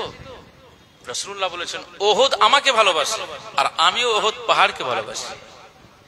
ওহুদ নবীকে সালাম দেয়, ওহুদ পাহাড়। রাসূলুল্লাহ ওখানে গেলে আর ওখানে যেতেন, কারণ ওহুদের পাদদেশে একটি জায়গাতে ইসলামের দ্বিতীয় যুদ্ধ হয়েছিল, সেটা হচ্ছে ওহুদের ময়দান। প্রথম যুদ্ধ হচ্ছে বদরের ময়দান, আর দ্বিতীয় জিহাদ হয়েছিল ওহুদের ময়দানে। এই যুদ্ধটা কিন্তু প্রতিশোধমূলক যুদ্ধ। মদিনা শান্ত ছিল। বদরের যুদ্ধে জয়লাভ করেছিলেন কারা? মুসলমানেরা। এবং 313 জন, আর ওদের সংখ্যা ছিল 1350। ওদের সংখ্যা বেশি, আবু জেহেলদের সংখ্যা বেশি, মুসলমানদের সংখ্যা কম। যেখানে আবু জেহেল পরাস্ত হয়েছে, আবু জেহেল নিজে নিহত হয়েছে, আবু জেহেল আজকে সেই জায়গায় মাটিতে চাপা পড়ে রয়েছে। আমরা নিজেরা চোখে দেখে এসেছি। বহু হাজিরা যায় তো, আর এইসব ট্রাভেলার যারা ট্রাভেলস ওয়ালারা গ্রুপ নিয়ে যায়, গ্রুপ লিডাররা বলে ওই জায়গাটা অভিশপ্ত জায়গা। কেন অভিশপ্ত? না, ওই জায়গা আবু জেহেল শুয়ে রয়েছে, ওর ওখানে মাটিতে চাপা আছে। যেই আবু জেহেলের নাম শুনে হাজি সাহেবরা খেপে যায়, সবাই ইট তুলে আর ওই আবু জেহেলের কবরে ছড়ে। মানে রাগ সহ্য করতে পারে না। মনে রাখতে হবে, 1500 বছর পরেও একজন আশেকে রসুল ওই জায়গায় গিয়ে আর দাঁড়িয়ে থাকতে পারে না। আবু জেহেল নাম শুনলে শরীর গরম হয়ে যায়। আমরা নিজেরাও ছড়েছি, কারণ আবু জাহাল এমন নিকৃষ্ট কাজ করেছে, এমন গর্হিত কাজ করেছে, যা ভাষায় বলা যায় না। রাসূলুল্লাহ সাল্লাল্লাহু আলাইহি ওয়াসাল্লাম একটু কাবা বাইতুল্লাহতে যাবে, শুধু নামাজ পড়বে, কারোর সাথে ঝঞ্ঝাট নেই, কিচ্ছু নেই, শুধু ইবাদতের জন্য যাবে। আবু জেহেল যাওয়ার পথে গর্ত করে দিয়েছে। কথা বুঝতে পারছেন না? আর আল্লাহর কি কুদরত, আবু জেহেল নিজেই ওই গর্তে পড়ে গিয়েছে। গর্তে পড়ে আর উঠতে পারে না। লোকজন আসে তো আবু জেহেল আর ওর থেকে উঠতে পারে না। বলে, আমার ওই ভাতিজার একটু ডাকো তো মুহাম্মদ সাল্লাল্লাহু আলাইহি ওয়াসাল্লামকে। তো মুহাম্মদ সাল্লাল্লাহু আলাইহি ওয়াসাল্লামকে ডাকা হলো। তিনি আসলেন, হাত বাড়িয়ে দিলেন। আবু জেহেল হাত ধরে নিচ থেকে উঠে পড়লেন। একবার জোরে বলুন সুবহানাল্লাহ। ও উঠে আবার বলছে, মুহাম্মদ সাল্লাল্লাহু আলাইহি ওয়াসাল্লাম জাদুকর। আস্তাগফিরুল্লাহ। যারা বদমাইশি হবে, আমি বলছিলাম কি, তারা জীবনে সোজা হবে না। সে সোজা হয়ে গেছে এখন কবরের মধ্যে। মুসলমানের ছেলেরা, এ নবীর উম্মত উম্মতিরা, খুব খেয়াল করে শুনুন, এজন্য আল্লাহওয়ালা হয়ে যান, মুমিন হয়ে যান, রাসূলের আশিক হয়ে যান, আশিক রাসূল হয়ে যান, ফানাফির রাসূল হয়ে যান, ফানাফিল্লাহ হয়ে যান, নাজাত পেয়ে যাবেন। আজকে আবু জাহালের কবরে আবু জেহেল কি হালাতে রয়েছে। 1 তারিখে একজন সাহাবী, নূর নবীজির একজন সাহাবী মুস্তাফা কামলেওয়ালা দরবারে হাজির হবেন। ওই সাহাবীটি মদিনার ওই পথ দিয়ে আসেন, আর ওনার নজরে পড়ে যায় একটা কবর ফেটে গেল। এই কবরটা ফেটে যাওয়ার পরে উনি দেখতে পান এই কবরের ভিতর থেকে একটা কালো কদাকার মানুষ উঠে পড়েছে। এই যখন উঠে পড়েছে ওই প্রথম মানুষটি তখন উঠে চিৎকার দেওয়া, আমাকে একটু পানি দেন, আমাকে একটু পানি দেন, আমাকে একটু পানি দেন, আমার পানি পিপাসা লেগেছে, আমি কষ্ট সহ্য করতে পারি না। না না না, নূর নবীজির ওই সাহাবী বর্ণনা করেন, আমি আবার দেখতে পাই দ্বিতীয় একজন ব্যক্তি কবরের ভিতর থেকে আবার উঠে পড়েছে। তার হাতে দেখি একটা লোহার হাতুড়ি, এই লোহার হাতুড়ি নিয়ে পিছনে ধাওয়া করেছে, পিছনে তাড়া করেছে। আর এই প্রথম ব্যক্তি বলছে, আমাকে পানি দাও, আমি পানির কষ্ট সহ্য করতে পারি না, আমার অনেক পিপাসা পেয়ে গিয়েছে, বুকটা ফেটে যায়, কলিজাটা ফেটে যায়, না না না, আমি এই পানির কষ্ট সহ্য করতে পারি না, আমাকে 1 গ্লাস কে আছো পানি দাও। আর পিছনের ওই হাতুড়ি ধারনেওয়ালা, হাতুড়ি পাকার কান্নওয়ালা ওই ব্যক্তিটি বলেন আওয়াজ দিয়ে, না না, কেউ একে পানি দেবে না, একে কেউ পানি দেবে না, একে কেউ 1 ঢোক পানি দেবে না, আমার আল্লাহ পাকের জন্য পানি দেওয়া আমার আল্লাহ হারাম করে দিয়েছে। ছেড়ে বলবেন না সুবহানাল্লাহ। কবরের ভিতর জীবনে আমরা শুধু ওই চোখে দেখে, কিন্তু মূল ভিতরের সব বিষয়গুলো সব আমার আল্লাহ ভালো জানেন আর কবরওয়ালা জানেন। আর যে সমস্ত ফেরেশতাদের দায়িত্বদার রয়েছে তারাই ছাড়া আর কেউ বলতে পারবে না। কি কত কঠিন জায়গা, কত ভয়ঙ্কর জায়গা। আচ্ছা, আমি একটা আস্তে আস্তে একটা কথা শুনছিলাম, এদিকে কোনো একটা মহিলা লাশ টাটকা আছে, এরকম কোনো আবার সিদ্দির এদিকে কোনো ঘটনা? বহুদিন আগে ইন্তেকাল হয়ে গেছে আল্লাহওয়ালা একজন মহিলা, তো বলছে কবর এ হয়ে গেছে কিন্তু সেইভাবে লাশটা এখনো টাটকা আছে। যাই হোক, শোনা কথা। আর এরকম লাশ টাটকার খবরও আসে, আসে না নেই বলেন? আছে। কবরের লাশ টাটকা থাকে যারা আল্লাহ ওয়ালা হয়ে যায়। মুসলমানের ছেলেরা, এ নবীর উম্মত উম্মতিরা, খুব খেয়াল করে শুনুন, যারা ঈমান ওয়ালা হয়ে যায়, যারা আল্লাহ ওয়ালা হয়ে যায়, আমার আল্লাহ পাক তাদের দরজাত বুলন্দ করে দেন, তাদের মাকামটা আলা করে দেন। যেভাবে লাশ সেইভাবেই থাকে, আমার আল্লাহ তাদের কবরের ভিতরে জিন্দা রেখে দেন। আল্লাহ ওয়ালাদেরকে আমার আল্লাহ এইভাবে রেখে দেন। তো সাহাবীটা তিনি বলছেন যে আমি দেখে হতবাক হয়ে গেলাম, আমার নজরে এমন একটা দৃশ্য, একটা কবর থেকে কবর ফেটে গেল, আর তার ভিতর থেকে একজন কুৎসিত মানুষ উঠে পড়লো, তার পিছনে আরেকজন ব্যক্তি, সে হাতের লোহার হাতুড়ি নিয়ে দৌড়ায়। এ প্রথম ব্যক্তিটি চিৎকার দেয়, পানি পানি পানি, আর দ্বিতীয় ব্যক্তিটি বলছে একে পানি দেবে না, আমার আল্লাহ হারাম করে দিয়েছে। এর জন্য আমার আল্লাহ এই ব্যবস্থা করে দিয়েছেন, কিয়ামত নয় চিরস্থায়ী এইভাবে সাজা পাবে, আরো কঠিন ভয়ঙ্কর সাজা পাবে। এই সাহাবীটি বলেন, আমি তো বুঝতে পারি না, আমি তো জানি না, কিন্তু আমার নজরে পড়ে গিয়েছে এই বিষয়টা। আমার নূর নবীজির দরবারে গেলাম, আকা মাওলা রাসূলুল্লাহ সাল্লাল্লাহু আলাইহি ওয়াসাল্লামের সাক্ষাৎ হলো, আমি সালাম দিলাম, আসসালাতু ওয়াসসালামু আলাইকা ইয়া রাসূলুল্লাহ, আসসালাতু ওয়াসসালামু আলাইকা ইয়া হাবিবাল্লাহ। হুজুর, আমি আপনার একজন নগণ্য সাহাবী, ওই বদরের ময়দানের দিক থেকে এসেছি, বদরের দিক থেকে এসেছি।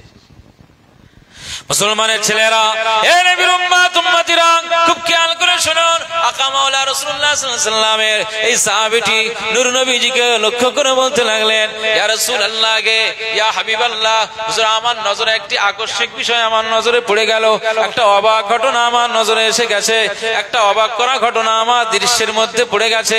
ইয়া রাসূলুল্লাহ গে, ইয়া হাবিবাল্লাহ, আমি অবাক হয়ে গেলাম, শুধু অবাক ব্যাপার নয়, আমি নিজেও ভয় খেয়ে গেলাম, আমি আতঙ্কিত অবস্থায় রয়েছে, আমার একটা যেন ভয় ভয় লাগে এমন কেন ঘটনা আমি দেখে ফেললাম। দিন দুনিয়ার বাদশাহ হাবিবুল্লাহকে, নবী জনাবে মুহাম্মদ রাসূলুল্লাহকে সাল্লাল্লাহু আলাইহি ওয়াসাল্লাম তিনি জিজ্ঞেস করেন, ও আমার সাহাবী, তুমি কি ঘটনা দেখেছো? তোমার অবাক করা ঘটনাটা কি হয়েছে একটু বলো। পড়ে যায়, একটি কবর ফেটে যায়, আর সেই কবরের ভিতরে একটি মানুষ উঠে পড়ে। মানুষের চেহারাটা ভালো নয়। না না, ওই ব্যক্তিটি যখন উঠে পড়ে, সে উঠে পড়ার পরে পরে চিৎকার দিয়ে বলে, পানি দাও, আমাকে এক গ্লাস পানি দাও। আমি পানির কষ্ট সহ্য করতে পারি না, আমি দীর্ঘদিন পিপাসার্ত হয়ে গেছি, আমার কলিজাটা ফেটে যাবার মতো হচ্ছে, আমি সহ্য করতে পারি না, কে আছো, এক গ্লাস পানি দাও, পানি দাও। পিছন থেকে একে কেউ পানি দিতে পারবে না। আমি দেখতে পাই ওই লোহার হাতুড়ি ধান্নেওয়ালা তিনি বলছেন একে পানি দেওয়া যাবে না, আমার আল্লাহ পাক এর শাস্তির ব্যবস্থা করে দিয়েছে। পরক্ষণেই দেখতে পাওয়া যায় আবার ওই ব্যক্তিটি নিয়ে আবার ওই কবরের ভিতরে চলে গেছেন। না না না না, ইয়া রাসূলুল্লাহ, ইয়া হাবিবাল্লাহ, হুজুর আমি চিনতে পারলাম না, হুজুর আমি বুঝতে পারলাম না। এরকম অবাক করা ঘটনাটা দেখবার পর থেকেই এখন আমি ভীতু হয়ে গেছি, এখন আমি ভীতু সন্ত্রস্ত হয়ে রয়েছি। আমার এখনো শরীরটা কম্পন বন্ধ হয় না, শরীর থেকে ভয়টা ঘোচে না। ইয়া রাসূলুল্লাহ, ইয়া হাবিবাল্লাহ, হুজুর এই ঘটনাটা কি কারণে হলো, কাদের মাধ্যমে হলো, আমি তো পরিচয় কিছু বুঝতে পারলাম না। আকা মাওলা রাসূলুল্লাহ সাল্লাল্লাহু আলাইহি ওয়াসাল্লাম সেই সময় বলেছিলেন, আমি রাসূলুল্লাহ সাল্লাল্লাহু আলাইহি ওয়াসাল্লাম জানিয়ে দিলাম এই দুনিয়ার জমিনে সবচাইতে কুখ্যাত একজন ব্যক্তি ছিল। ওই ব্যক্তিটা মক্কার লিডার বলে দাবি করত। আমি আকা মাওলা রাসূলুল্লাহ সাল্লাল্লাহু আলাইহি ওয়াসাল্লাম জানিয়ে দিলাম আজকে যার কবর ফেটে গেছে ওই কবরটা অন্য কোনো ব্যক্তির কবর নয়। পৃথিবীর ভিতরে একজন কুখ্যাত ব্যক্তি ছিল যে মক্কার লিডার বলে দাবি করত। আমি মুহাম্মদ সাল্লাল্লাহু আলাইহি ওয়াসাল্লাম এই মক্কার জমিনে যখন আল্লাহর ইবাদত আর জব জিকিরে মশগুল হয়ে যেতাম, এই ব্যক্তিটি আমার উপরে চড়াও হতো, আমাকে আক্রমণ করত, আমাকে জুলুম করত। না না না না, আমি যখন ইবাদতে মশগুল হয়ে যেতাম ওই ব্যক্তিটি হলো আমার গ্রাম্য একজন চাচা আবু জাহাল। এই আবু জেহেল বলা হয়, এই আবু জাহালের কবর ফেটে গেছে। আমার আল্লাহ পাক এই যে আমার উপরে দুশমনি করেছে, দ্বীনের দাওয়াত দিতে যেতাম, এ আমাকে বাধা দিয়েছিল, দ্বীনের প্রচার করতাম, ও আমাকে নিষেধ করতে চেয়েছিল। না না না, সবচাইতে জালিম আর অত্যাচারী ব্যক্তি ছিল আবু জাহাল। ওই আবু জাহালের কবর আজ ফেটে গেছে। তোমার নজরে এটা পড়ে গেল, এই কবরটা ফেটে যাওয়ার পরে ও যে চিল্লাচ্ছিল পানি দাও পানি দাও পানি দাও, আসলে আমার আল্লাহ পাক ওকে যে আগুনের শাস্তি দিয়ে দিয়েছে, ও পানি ছাড়া আর কিছুই বোঝে না। আমার আল্লাহ পাক এত শাস্তি দিয়ে দিয়েছে, ও পানি পিপাসার্ত হয়ে গিয়েছে। আর পিছনে যে ব্যক্তিটি ছিল ওই ব্যক্তিটি আল্লাহ পাকের একজন ফেরেশতা। আমার আল্লাহ পাক তার দায়িত্ব দিয়ে দিয়েছে ওইভাবে শাস্তি দেওয়ার। ও মাসাবি শোনো, আমি রাসূলুল্লাহ সাল্লাল্লাহু আলাইহি ওয়াসাল্লাম জানিয়ে দিলাম আমার আল্লাহ পাক কিয়ামত পর্যন্ত তার খবরে এই শাস্তিটা এভাবেই দিতে থাকবে। আমার আল্লাহ তার জন্য পানি দেওয়া হারাম করে দিয়েছে। জোরে বলবেন না। আজকে কবরের ভিতরে শায়েস্তা হচ্ছে তো, সোজা হচ্ছে তো, সোজা ওখানেই হচ্ছে। বলে আমার নবীজির উপরে তুই যা করেছিস, হাহা, ওর দরজা কি, ওর অবস্থাটা কি, আবু জাহেলের অবস্থাটা কি। এখন কবরের ভিতরে শুধু লোহার হাতুড়ি পেটাই খাচ্ছে। এই কবরের আযাবের বিষয়ে এটা সত্য না মিথ্যা বলেন? ইসবাতু আযাবিল কবর একটি কিতাব আছে, ছোট্ট করে, সম্ভবত ইমাম বুখারী রহমাতুল্লাহি আলাইহির লেখা, না ইমাম জালালউদ্দিন সুয়ুতী রহমাতুল্লাহি আলাইহির লেখা। তার ভিতরে কবরের আযাবের বিষয়গুলো লেখা আছে। এসব সত্য বিষয়। কবরের আযাব অনেক সাংঘাতিক। যদি আবু জাহালের মতে চলেন তো কবরে ওই দশা আপনারও হবে, আমারও হবে। চলেন এবার সিদ্দিকে আকবর আবু বকর সিদ্দিক হুজুরের দিকে চলেন। মক্কার জমিনে আবু জেহেল দুশমনি করেছে, আর মক্কার জমিনে সবচাইতে নিজের কাছে টেনে নিয়েছেন তিনি হচ্ছেন আবু বকর সিদ্দিক। একবার জোরে বলুন সুবহানাল্লাহ। কি দরজা আল্লাহ তাকে দিয়ে দিয়েছেন। মুসলমানের আমি একদিন মারা যাব, ইন্তেকাল হয়ে যাব, আমার একদিন মরণ হবে, ইন্তেকাল একদিন হব। সুতরাং আমার ছেলে তার ছেলেকে বলে গেলেন, আমার বেটা আমার ইন্তেকাল হয়ে যাবে, এই মরণটা হবার পরে আমার লাশ খানাকে নিয়ে আমার হাবিবুল্লাহ দরবারে নিয়ে যাবে, আমার হাবিবুল্লাহ রওজার কিনারায় নিয়ে যাবে, হাবিবুল্লাহ দরবারে নিয়ে আর হাবিবুল্লাহর কাছে ফরিয়াদ করবে, হাবিবুল্লাহকে সালাম জানাবে, আমার নূর নবীজির দরবারে সালাম জানাবে, আমার আকা মাওলা রাসূলুল্লাহ সাল্লাল্লাহু আলাইহি ওয়াসাল্লামের দরবারে সালাম দিয়ে তারপরে বলবেন, এটা আপনার আবু বকর গারে সাওয়ারের সঙ্গী ছিল, হিজরতের সাথী ছিল, এটা সেই আবু বকর আপনার শরীরের অসুস্থতার ভিতরে ইনি মসজিদে নববী শরীফের ইমামতি করেছিলেন, এই সেই আবু বকর যার কন্যা মা জানা আয়েশা সিদ্দিকা রাদিয়াল্লাহু তাআলা আনহা আপনার ছোট বিবি সাহেবা হতেন। আজ আমার লাশখানাকে নিয়ে আমার ইন্তেকালের পরে আমার লাশখানাকে নিয়ে আমার নূর নবীজির দরবারে হাজির হয়ে জিজ্ঞেস করবেন, এই সিদ্দিক হুজুরের কবর মোবারকটা আপনার রওজার পাশেই হয়ে যাবে, আর যদি অনুমতি না দেন সিদ্দিক আকবর আবু বকর সিদ্দিক রাদিয়াল্লাহু তাআলা আনহুর লাশ মোবারকটাকে জান্নাতুল বাকিতে দাফন করা হবে। জোরে বলুন সুবহানাল্লাহ, জোরে বলবেন না সুবহানাল্লাহ। আবু বকর সিদ্দিক রাদিয়াল্লাহু তাআলা আনহুর কি বিশ্বাস, কি ইয়াকিন ছিল যে আমার নূর নবীজি আমরা মনে করি মারা গেছে, না, তাদের বিশ্বাস ছিল যে জিন্দা আছে।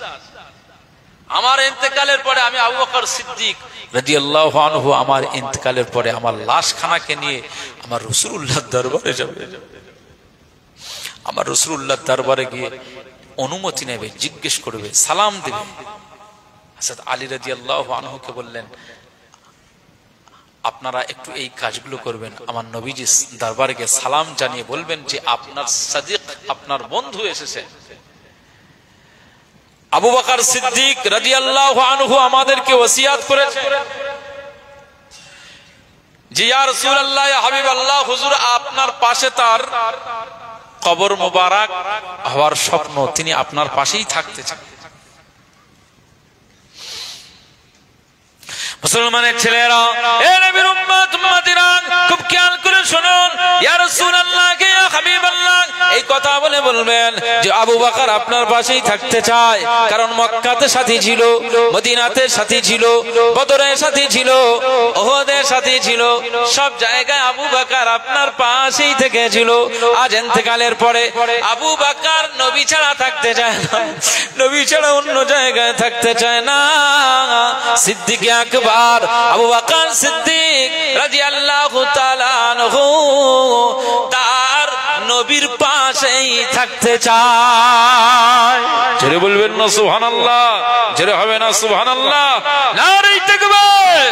মুসলমানের ছেলেরা, এ নবীর উম্মত উম্মতিরা, খুব খেয়াল করে শুনুন, এই আবু বকর সিদ্দিক রাদিয়াল্লাহু তাআলা আনহু যখন সাহাবীদেরকে ওসিয়াত করে গেলেন, নিজের ছেলেদেরকে ওসিয়াত করে গেলেন, হযরত আলী রাদিয়াল্লাহু আনহুর কাছে যখন এই সমস্ত ওসিয়াত করে গেলেন, হযরত আবু বকর সিদ্দিক রাদিয়াল্লাহু তাআলা আনহুর ইন্তেকাল হয়ে যায়।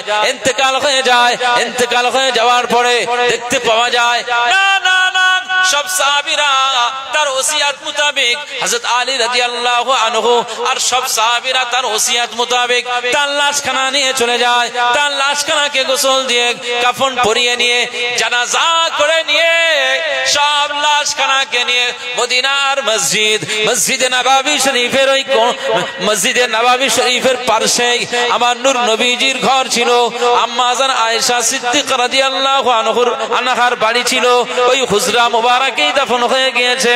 আকা মাওলা রাসূলুল্লাহ সাল্লাল্লাহু আলাইহি ওয়াসাল্লামের রওজার কিনারায় সব আবু বকরের লাশকে রেখে দিয়ে সালাম জানালো, সালাম জানিয়ে বললেন, ইয়া রাসূলুল্লাহ, ইয়া হাবিবাল্লাহ, হুজুর আজ আপনার বন্ধু আপনার কাছে থাকতে চায়, আপনার পাশে তার কবরটা হোক, এটা তার স্বপ্ন ছিল, এটা তার ড্রিম ছিল, এটা তার ইচ্ছে ছিল।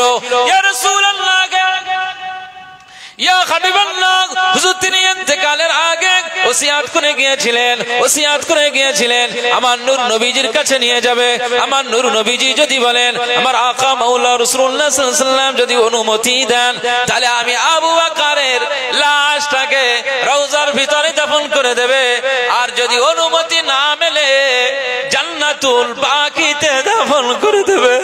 ইয়া রাসূলুল্লাহ, ইয়া হাবিবাল্লাহ, হুজুর আপনার কাছে আমরা আজ এসেছি আবু বকর সিদ্দিক হুজুরের এই ওসিয়াত মোতাবেক আজ আপনার কাছে এসেছি। লাশখানা আপনার রওজার দরওয়াজার গায়ে রাখা রয়েছে। না না না, ইয়া রাসূলুল্লাহ, ইয়া হাবিবাল্লাহ, হুজুর আপনার অনুমতি কি মিলবে না আপনার আবু বকরের লাশটাকে আমরা মদিনার জান্নাতুল বাকিতে দাফন করে দেব। যখন এইভাবে সাহাবীরা ওই জায়গায় গিয়ে আকা মাওলা রাসূলুল্লাহ সাল্লাল্লাহু আলাইহি ওয়াসাল্লামকে সালাম দিয়ে এই কথাগুলো যখন বলতে লাগলেন, আচমকা রওজা শরীফের দরজা খুলে যায়। ছেড়ে বলবেন না, নারে তাকবীর। দরওয়াজা যখন খুলে যায়, রাসূলুল্লাহ সাল্লাল্লাহু আলাইহি ওয়াসাল্লাম আওয়াজে বললেন, উদখুলুল হাবিবি ইলাল হাবিব। আমার সাহাবীরা বন্ধু তো বন্ধুর কাছেই থাকতে চায়, সুতরাং বন্ধু বন্ধুর কাছেই থাকলে অনেক বেশি খুশি হয়। সুতরাং আমি রাসূলুল্লাহ সাল্লাল্লাহু আলাইহি ওয়াসাল্লাম বলছি, আমার আবু বকর সিদ্দিক রাদিয়াল্লাহু আনহু লাশ মুবারকটাকে আমার পাশেই তার দাফন করার সুযোগ বা অনুমতি আমি রাসূলুল্লাহ আমি দিয়ে দিয়েছি। একবার জোরে বলুন সুবহানাল্লাহ, জোরে বলবেন না সুবহানাল্লাহ, নারে তাকবীর। মুসলমানের ছেলেরা, এ নবীর উম্মত উম্মতিরা, খুব খেয়াল করে শুনুন, মুর্দা নবী না হায়াতুন নবী, মুর্দা নবী না হায়াতুন নবী। চলো মদিনায়, চলো মদিনায়। এখনো পর্যন্ত সব উম্মতেরা ওখানে জোরে কথা বলে না, জোরে কথা বলে না। আমার আল্লাহ পাক নিষেধ করে দিয়েছেন। ওই জায়গায় দরওয়াজার উপরে লেখা রয়েছে, ইয়া আইয়ুহাল্লাযীনা আমানু লা তারফাউ আসওয়াতাকুম ফাওকা সাওতিন নবী। আমার ঈমানদারেরা, আমার নূর নবীজির কণ্ঠের আওয়াজের চাইতে তোমাদের কণ্ঠের আওয়াজ যেন উঁচু না হয়ে যায়। যদি তোমাদের কণ্ঠের আওয়াজ উঁচু হয়ে যায়, আমি আল্লাহ মুমিনের খাতা থেকে তোমার নামটা কেটে দেব। জোরে বলেন না সুবহানাল্লাহ। আমার নবীজির মর্যাদা আমি আল্লাহ দিয়ে দিয়েছি। আজও ১৫০০ বছর পরে ওই রওজার আকদাসে সব আমরা জিয়ারাতে যাই, মানুষের ওখানে হইচই নেই, মানুষের ওখানে চিল্লা চিল্লি নেই, সব আদব বজায় করে রাসূলুল্লাহ দরবারে প্রবেশ করে ওই বাবু সালাম দিয়ে ঢোকে, আসসালাতু ওয়াসসালামু আলাইকা ইয়া রাসূলুল্লাহ, আসসালাতু ওয়াসসালামু আলাইকা ইয়া হাবিবাল্লাহ, আসসালাতু ওয়াসসালামু আলাইকা ইয়া সাইয়্যিদাল মুরসালিন ওয়া ইয়া রাহমাতাল লিল আলামিন, আসসালাতু ওয়াসসালামু আলাইকা ইয়া খায়রা খালকিল্লাহ ইয়া নবিয়াল্লাহ। এইভাবে রাসূলুল্লাহ সাল্লাল্লাহু আলাইহি ওয়াসাল্লামকে আগে সালাম দেওয়া হয়। এরপরে দ্বিতীয় একটা গলি আছে, দ্বিতীয় একটা জালি আছে, সেখান থেকে সালাম দেওয়া হয়, আসসালাতু ওয়াসসালামু আলাইকা ইয়া আবু বকর সিদ্দিক খলিফাতুল মুসলিমিন আমিরুল মুমিনিন আবু বকর সিদ্দিক রাদিয়াল্লাহু তাআলা আনহু। একবার জোরে বলুন সুবহান। প্রথমে নূর নবীজি সালাম, আর দ্বিতীয় সিদ্দিক আকবর আবু বকর সিদ্দিক রাদিয়াল্লাহু আনহুর সালাম। আবু জেহেল তো মার খাচ্ছে, আর আবু বকর সিদ্দিক নূর নবীজির পাশে জান্নাতেই অবস্থান করছে। একবার জোরে বলুন সুবহানাল্লাহ। মুসলমানের ছেলেরা, এ নবীর উম্মত উম্মতিরা, খুব খেয়াল করে শুনুন। একটি হাদিস শেষ সময় একটু বলে যায়, সময় যেহেতু আমার শেষের দিকে চলে এসেছে, সময় আমার সংকীর্ণ হয়ে গিয়েছে। 11টা 12টা বাসতে 2 মিনিট, 12টার সময় শেষ সময় 2 মিনিট আলহামদুলিল্লাহ হুজুর কিবলা ভাইজান চলে আসবেন। এর মধ্যে একটা হাদিস আপনাদের শেষ সময়ের দিকে শুনিয়ে যায়। আকা মাওলা রাসূলুল্লাহ সাল্লাল্লাহু আলাইহি ওয়াসাল্লাম ঘোষণা করেছেন, মান আহাব্বা সুন্নতি ফাকাদ আহাব্বানি ওয়া মান আহাব্বানি কানা মাই ফিল জান্নাহ। আকা মাওলা রাসূলুল্লাহ সাল্লাল্লাহু আলাইহি ওয়াসাল্লাম বলেছেন, এই পৃথিবীর মানুষেরা 1500 বছর পরে তালডাঙ্গা গ্রামের এই আমার উম্মতেরা তোমরা হতাশা হয়ো না, তোমরা হতাশা হয়ে যাও না, নিরাশা হয়ে যাও না। আমি আকা মাওলা রাসূলুল্লাহ সাল্লাল্লাহু আলাইহি ওয়াসাল্লাম জানিয়ে দিলাম, এই পৃথিবীর জমিনে যদি তোমরা আমাকে ভালোবাসতে চাও, যদি তোমরা আমাকে মহব্বত করতে চাও, যদি তোমরা আমাকে পেতে চাও, জান্নাতে আমার পাশেই থাকতে চাও, আমি দিন ও দুনিয়ার বাদশা হাবিবুল্লাহকে নবী জনাবে মুহাম্মদ রাসূলুল্লাহকে সাল্লাল্লাহু আলাইহি ওয়াসাল্লাম মা আমিনার সন্তান, মা ফাতেমার আব্বাজান, হাসানাইনের নানা জান, আমি দিন ও দুনিয়ার বাদশা নবীজি জানিয়ে দিলাম, যদি তোমরা আমাকে পেতে চাও তাহলে আমার সুন্নাতকে ভালোবাসো। মান আহাব্বা সুন্নতি, আমার সুন্নাতকে ভালোবাসো, সুন্নাতের পেরবি করো। সুন্নাতকে যদি পেরবি করতে পারো, সুন্নাতকে যদি আঁকড়ে ধরতে পারো, আকা মাওলা রাসূলুল্লাহ সাল্লাল্লাহু আলাইহি ওয়াসাল্লাম বলেছেন, আমার সুন্নাতের পেরবি করলে, আমার সুন্নাত যদি তোমরা ভালোবাসো, ফাকাদ আহাব্বানি, সুন্নাত ভালোবাসা মানে আমি নূর নবীজি আমাকে এই ভালোবেসেছো। মুসলমানের ছেলেরা, এ নবীর উম্মত উম্মতিরা, খুব খেয়াল করে শুনুন। আকা মাওলা রাসূলুল্লাহ সাল্লাল্লাহু আলাইহি ওয়াসাল্লাম ঘোষণা করেন, ওয়া মান আহাব্বানি কানা মাই ফিল জান্নাহ, যে আমার সুন্নাত ভালোবাসে সে আমাকে ভালোবাসলো, আর যে আমাকে ভালোবাসলো কানা মাই ফিল জান্নাহ, জান্নাতের ভিতরে আমি মুস্তাফার পাশে তার আমার আল্লাহ জায়গা করে দেবে। জোরে বলবেন না সুবহানাল্লাহ। সুন্নাত যদি ভালোবাসেন, রাসূলুল্লাহ সাল্লাল্লাহু আলাইহি ওয়াসাল্লামের সুন্নাত যদি ভালোবাসেন, তাহলে কাকে ভালোবাসা হবে? বলেন বলেন। রাসূলুল্লাহকে ভালোবাসা হবে। সুন্নাত একটা বলি, ডান হাত আর বাম হাত, আপনাকে কোন হাত দিয়ে খেতে হবে? দুটো হাত কিন্তু ইউজ করা যাবে, করা যাবে না? যাবে না। কিন্তু আপনাকে যদি সুন্নতি মোতাবেক খেতে হয়, কোন হাত ইউজ করতে হবে? ডান হাত। এই রাইট হ্যান্ডটাকে কাজে লাগাতে হবে। এই হাত দিয়ে আপনি যখন শুরু করবেন, এটা আপনার নূর নবীজির একটা সুন্নাত পালন করা হবে। একবার জোরে বলুন সুবহানাল্লাহ। আপনি আপনার বিবিকে খানা বাড়তে বলেছেন, বিবি খানা খুলে আপনার সামনে যখন দিয়ে দিয়েছে, এই খানাটা দেখবার সাথে সাথে আপনি কি করছেন? আল্লাহুম্মা বারিক লানা ফিমা রাযাকতানা ওয়া কিনা আযাবান নার। এই যে দোয়াটা আপনি পড়ে নিয়েছেন, এই পড়াটার সাথে সাথে নূর নবীজির একটা সুন্নাত আদা হয়ে গেছে। একবার জোরে বলুন সুবহানাল্লাহ। এবারে খানা খাওয়ার সময় আপনি লোকমাটা তুললেন, বিসমিল্লাহ বিসমিল্লাহি ওয়া আলা বারাকাতিল্লাহ। যখন আপনি পড়ে খানা লোকমা গালে দিয়েছেন, এই গালে দেওয়ার সাথে সাথেই মুস্তাফা কামলিওয়ালার একটা মদিনাওয়ালার একটা সুন্নাত আপনার আদায় করা হয়েছে। একবার জোরে বলুন সুবহানাল্লাহ। এভাবে একটা একটা করে যদি সুন্নাত আপনি পালন করতে করতে করতে করতে অসংখ্য সুন্নাত যদি আপনি আপনার চরিত্রে বাস্তবায়ন করতে পারেন, তাহলে আপনার এই সুন্নাত আস্তে আস্তে চরিত্রের মধ্যে যদি প্রবেশ করে, তখন এই চরিত্রটা তখন ঈমানওয়ালা চরিত্র হয়ে যাবে, আশিকে রাসূলের চরিত্র হয়ে যাবে। একবার জোরে বলুন সুবহানাল্লাহ। যখন আশিকে রাসূলের চরিত্র হয়ে যাবে, আপনার মউতটা ঈমানের সাথে হবে। ঈমানের সাথে হয়ে যাওয়ার পরে আপনার কবরে রাখা হবে। আপনার কবরটাকে আমার আল্লাহ জাহান্নামের পরিবর্তে আপনার কবরটাকে আমার আল্লাহ জান্নাতের টুকরা নসিব করে দেবে। একবার জোরে বলুন সুবহানাল্লাহ। জোরে বলবেন না?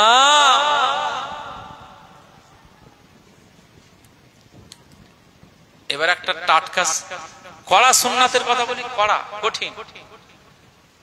এতক্ষণ তো ডান হাতের কথা বলছিলাম, ভাত খাওয়া দেখলে বিসমিল্লাহ, বিসমিল্লাহ দিয়ে লোকমা। একটু কঠিন সুন্নাতের কথা বলি। বলবো না? বলবো না?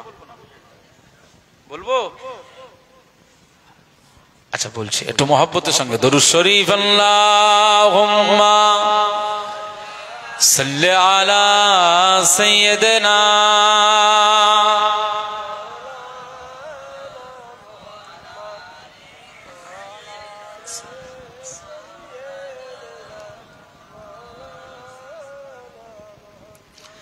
तजदार मदीना तजदार मदीना तजदार मदीना तजदार मदीना तजदार मदीना तजदार मदीना तुम्हाके देखते मोने पिपासा जागे তুমি আছো ভাবনায় মৃদু অনুরাগে কি প্রেমে বেঁধেছো নবী বুঝি না কি প্রেমে বেঁধেছো নবী বুঝি না তাজদার মদিনা তাজদার মদিনা तजदार मदीना अनवारे दो आलम सरकार मदीना अनवारे दो आलम सरकार मदीना तजदार मदीना तजदार मदीना तजदार मदीना गोपने हृदये তুমি লিখেছি মনে তোমারি নাম বলুন না সুবহানাল্লাহ জোরে হবে না গোপনে হৃদয়ে হয়েছো আপন তুমি লিখেছি মনে তোমারি নাম তোমাকে মনে মনে কারণে অকারণে করেছি জীবনের সুখাঞ্জাম তোমার দুরুদ ফুলে হৃদয়ে গাঁথি মালা আর কোন ফুলে মালা গাঁথি না